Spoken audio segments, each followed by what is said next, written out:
Good afternoon, everybody. My name is Carl. I'm a recovery coach here at Cap Recovery Center. This is our meeting for the day. So the article I have is Improve Your Attitude and Improve Your Recovery Success. And this article is by recovery.org. So if you like this article, you can go to recovery.org. So let's hop into it. So you probably heard the saying, attitude is everything. But really, what is attitude? And how does it affect addiction and recovery? Attitude describes that the way we think or feel about something or someone, and compromise is a viewpoint, an outlook, or a perspective that typically affects a person's behavior. Attitude affects how you treat other people, how you look at life, and how you respond to challenges. And often, whether you succeed or fail in any attitude affects your relationships, your health, your self image, and your self confidence. Attitude is everything because attitude really matters in recovery and in life in general. Yeah, so like just the saying goes, like attitude adjustment. We all need an attitude adjustment when we get here in recovery, right? Because it talks about like a bad outlook on life, a negative sense of a negativity in a sense that that brings everybody down, or a negative viewpoint of ourselves, a negative viewpoint of life in general, and that's what basically my life consists of. It was a lot of negativity, and wasn't nothing positive. There was positivity around me, right? But my mindset and the way I looked at things and my negative attitude, right? It was just chaos. I made my own chaos. And it just took time for me in recovery to like see that my attitude was not sufficient for myself and others. Like nobody I don't want to be around me. Only reason why like people surrounded me is because about drugs and alcohol. It was just nothing good and nothing positive that I provided for myself and others. So I had to change my perception. I had to change my attitude. I had to change my viewpoint of other people, places, and things. It takes time. It's a process. And it says, where do attitudes come from? Attitudes originate from our beliefs, those ingrained ideas that we take for granted as being truth. Our beliefs lie deep within the subconscious part of our minds, where countless ideas, assumptions, and preconceived notions that we collected and developed over a lifetime had been sorted and stored away. Beliefs provide us with a built in mechanism for quickly making decisions because they offer a sense of certainty, but sometimes these truths are not as accurate as we imagine. So, what we believe and think doesn't mean it's truth, because we have some morals, some values, and some beliefs. Everybody doesn't live up to that, and when everybody don't live up to our expectations for our morals, values, and beliefs, that causes conflict, that causes negativity, that causes chaos, and it can cause harm. So I have to break out of the self-centeredness and stop being so self-obsessed with my own ideas and my own beliefs, and have a better understanding of others. Because what I understand in active addiction was it was always about me and what I wanted, right? It was all about me, and I didn't care about anybody's morals, beliefs, or values, or their opinions, right? So I have to be selfless and be more loving and caring and open-minded. So I have more healthy relationships today. You know, it says most of our beliefs were programmed in our brains in an early age. By age 6, a child's brain has cataloged enough ideas and preconceptions to create a blueprint of how to perceive themselves in the world. The blueprint becomes the child's belief system, and thus these beliefs are later consistently reevaluated and updated, which too often does not happen. They remain as assumptive truths, attitudes, then demonstrates or expresses the world content, and the meaning of these innermost beliefs. Attitudes in these beliefs are built upon effect not only our thinking and behavior, but many other important aspects of our lives as well. So, like, where does these attitudes come from?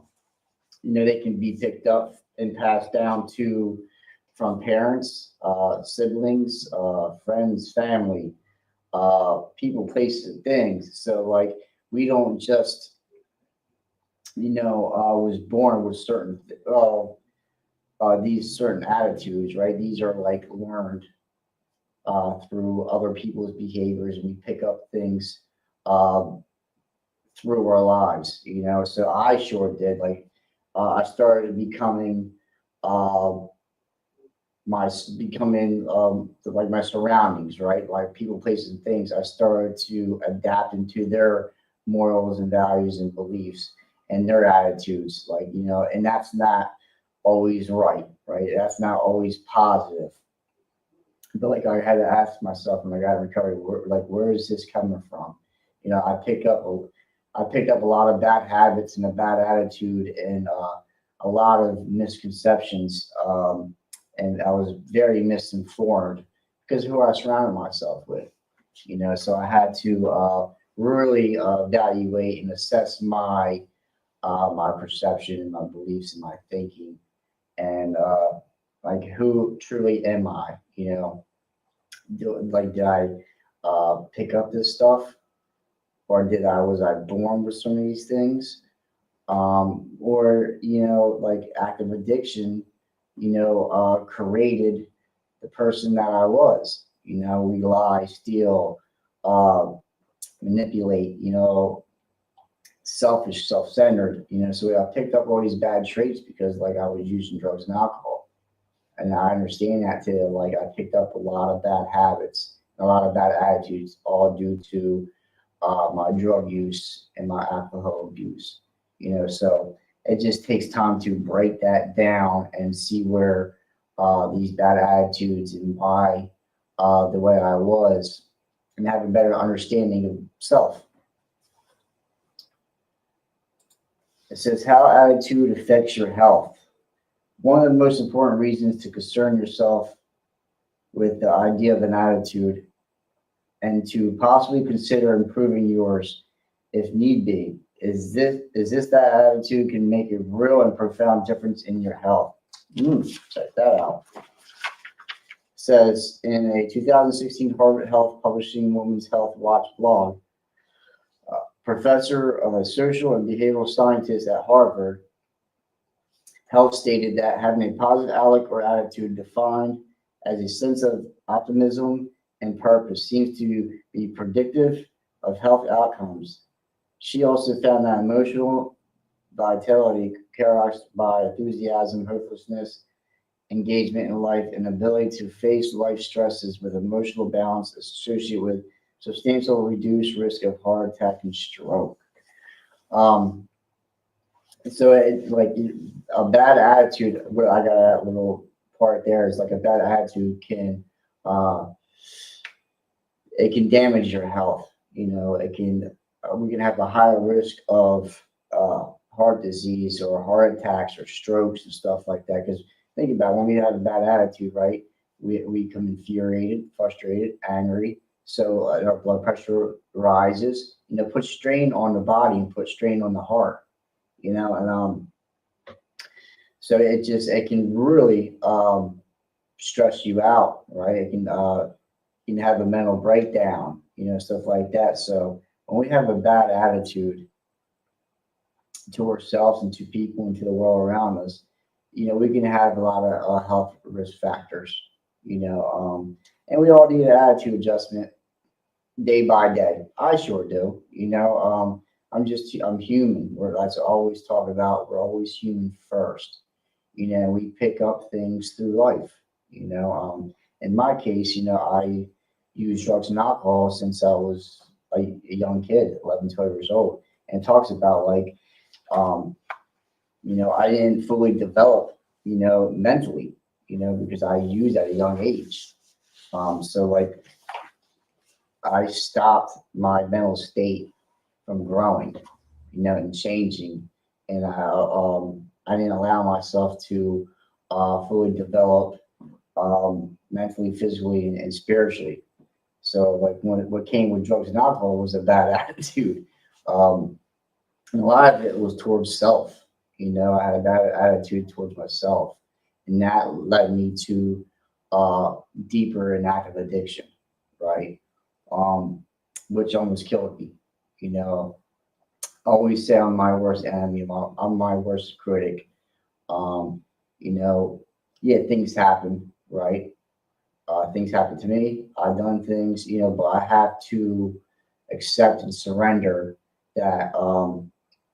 And I can't focus and stay focused on the past. I can let the emotions and feelings and my thoughts come up, but I don't have to stay stuck there. I don't have to have a bad attitude to what I've done or been happened to me or whatever the case may be, right? As long as I can stay and focus on the here and now and how to change my attitude today and moving forward in my recovery, like I have a better chance of staying clean.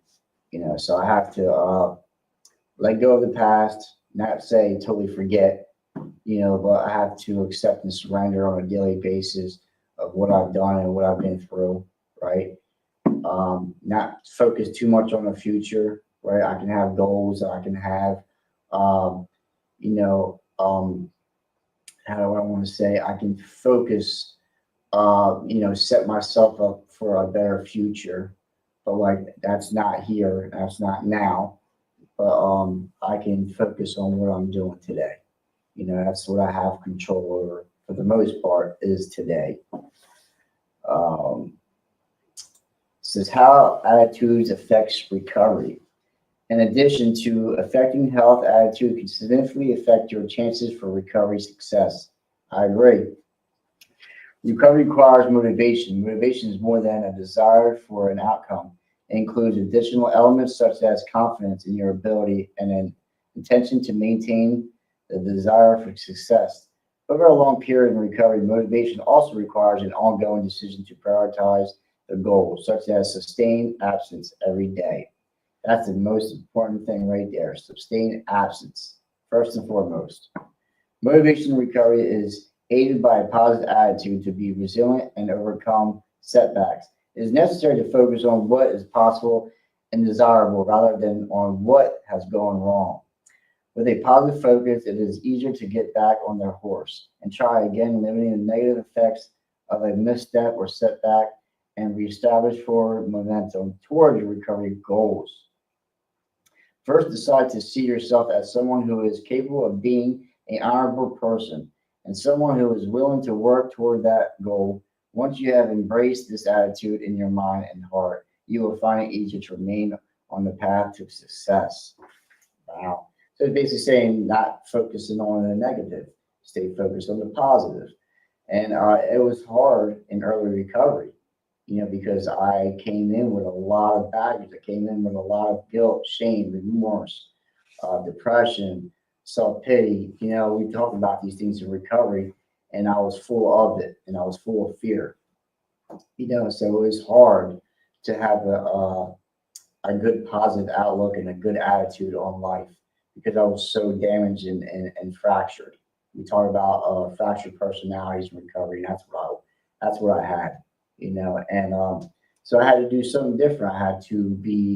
Uh, I had to stay humble. I had to be open minded, and I had to be willing to do something different. So like I just had to uh, stay in place, stay in position. Each day got better, and some days got worse, right? But I knew my mindset, my attitude, it shifted over a period of time. Because like today, uh, bad things happen, but like I don't stay focused on that. I can heal and I can deal and let go, right? Because that's the easiest thing to do, but it can be hard, and that takes practice. It takes time to get to that spiritual condition of like letting things go. I don't let everything go, right? But a lot of things I can have a better understanding and practice more principles to the things that life throws at me.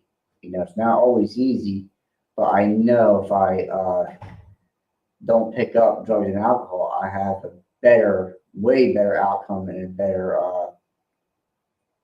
I have another chance to, um, you know, live life, because nowadays it only takes that one, man, one bad decision.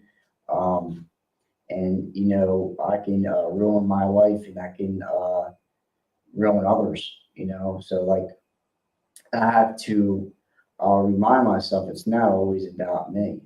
I have to think of others. I have to think of other people's emotions and feelings, like my family and friends that care and love about me. As before, I didn't. I really didn't uh, take in consideration people's feelings. You know, says, remember, in every situation, you can always find something that is good and something that is not. Which of these you mentally lock onto is entirely a matter of your own choosing. Recognizing the attitude is a choice and not a matter of fate or luck allows you to take charge of thinking and become empowered by helpless. Empowered versus helpless. So it says, remember, every situation you can always find something that is good, and that takes time. I look at it now, like some of the things that I didn't feel so great about when I'm on the other side of it. It's like, thank God, like this did happen, right? In the moment, it didn't feel good, or I didn't approve, or I didn't think it was positive until I accept surrender, stayed in position, right? Didn't pick up, right? Things will work its way out the way I want it or the way I don't want it. So either way, it's things um, take care of themselves. For the good, the bad, and the ugly. But like that's where I come in and practice principles to like I don't have to make matters worse. I can stay positive and have a better outlook and have a better attitude on these situations that happen in my life. And usually I have a better spiritual condition and I can live freer, um, staying in the moment and just remaining um, understanding. I can remain loving and caring no matter what happens in life. And, I don't have to cause more stress and chaos and more harm to all these situations. Says attitudes for successful recovery. Some attitudes, like choosing to view situation from a positive perspective, can increase your chances of recovery success. Here are a few more to consider. It says choosing honesty. As I noted in my article, the changing perceptions of yourself during recovery, the first step in changing negative self-perceptions and minimizations or half-truths obscure the reality of one's situation. One of the reasons 12-step programs work for people is that provide a place where the recovering person can be radically honest and bear embarrassing secrets about themselves without fear of judgment or ridicule. Becoming honest with oneself is the first important step on the road to recovery. Yeah, like I couldn't stay clean without being honest, right? I had to be open and honest, even because it's not going to feel good. Some of the stuff that I told my sponsor and other recovering addicts and my family and friends, like it's uncomfortable, telling people the things I've done. I don't have to tell everybody, but I have to tell someone, right? And like it doesn't, it doesn't feel good. It feels uncomfortable, right? But like what made me open up and made me choose to be honest is like other people, other recovering addicts, done the same things I've done, been through a lot of things I've been through, experienced a lot of the things I had, and like it made me feel a part of like I'm not alone, right?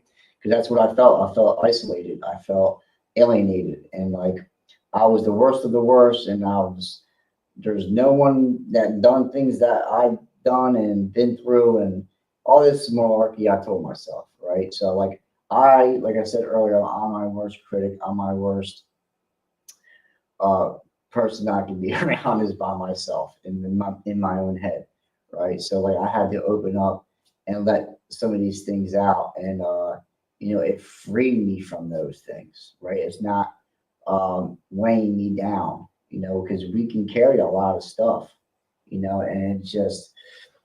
it's just not healthy. It's not healthy for our mental state, our spiritual state, and our physical state, and it affects our attitude, right? So like I had to free myself up from all this guilt, shame, and fear, resentment, and all these stuff that I was carrying for so many years, and that what drove me deeper in addiction. I had to let go of these things.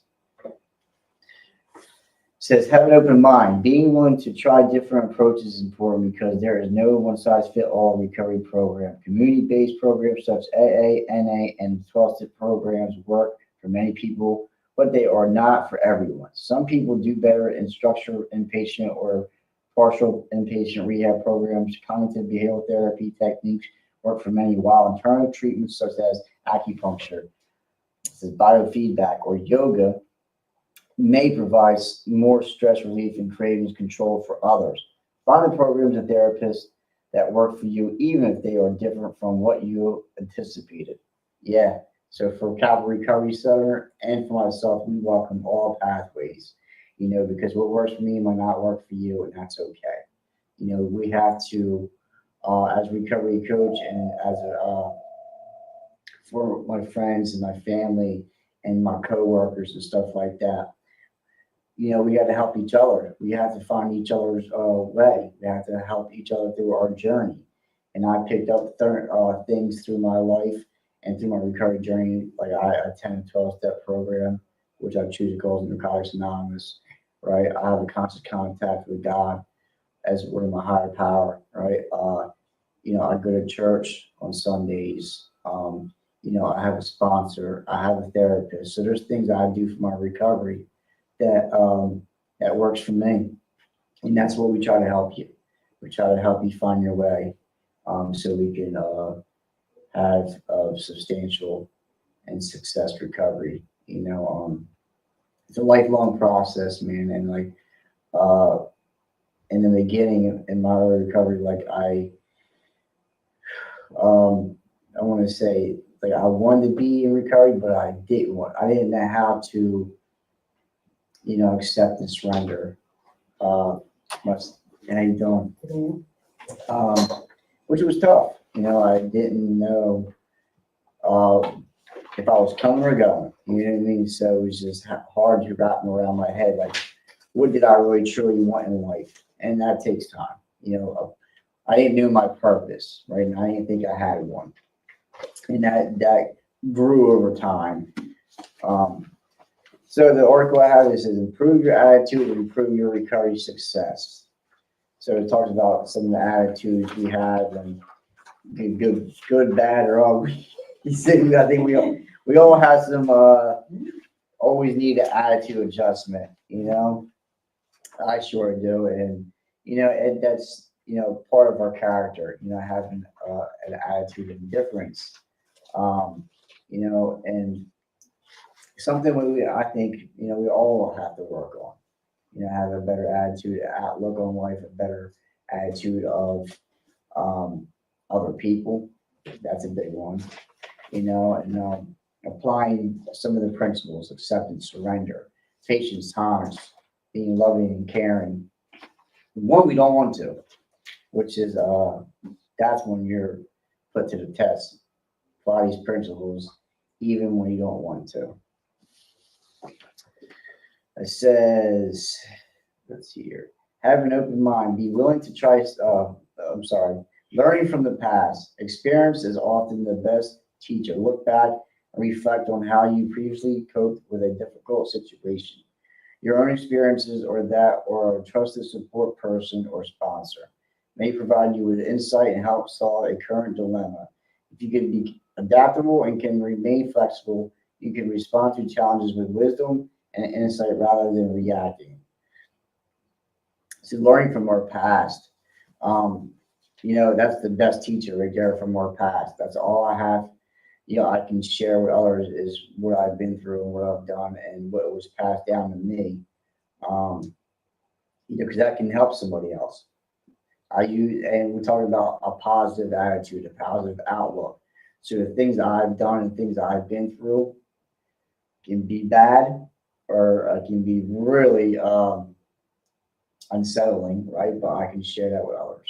It's like I've been through that too, or like that happened to me, or that's why we share with each other. That's why we try to help each other, because we're not unique, we're not different. We're just we're all the same if you want to say it like that. But like we gotta lift each other up instead of beating each other down. And my feeling on that is like we beat others down then lift them up, you know, more so now than ever. But yeah, I can share my past with our recovering addicts and other people, and hopefully they can get some help out of it. The last one here is says practicing gratitude. Attaining serenity and gratitude as two of the most characteristics makers of success. And the program of AA and NA stating that gratitude and serenity and two sides of the same golden coin of sobriety. By choosing to have a positive attitude and feel gratitude, you create a mindset that strongly supports recovery success. Practicing gratitude, expressing gratitude. I'm grateful for the lessons and the things I've been through, the trials and tribulations. I'm grateful for the bad things, the good things, and not so nice things, because I have to be grateful and remain grateful because that's just part of my journey. That's part of my story. And that makes what I am today, and that's what I can do is giving back to other people. Gratitude can really go a long way if you remain grateful. Um, and there's many techniques that you can practice gratitude. You can do a gratitude journal. You can do a pros and cons list. What am I grateful for today? And you can do that each morning. So there's ways that you can practice gratitude and prayer. That's a big one.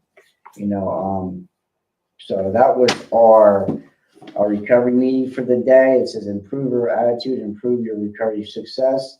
And the article is by recovery.org. Until next time, my name is Carl. I'm a recovery coach at Calvary Recovery Center. See you later.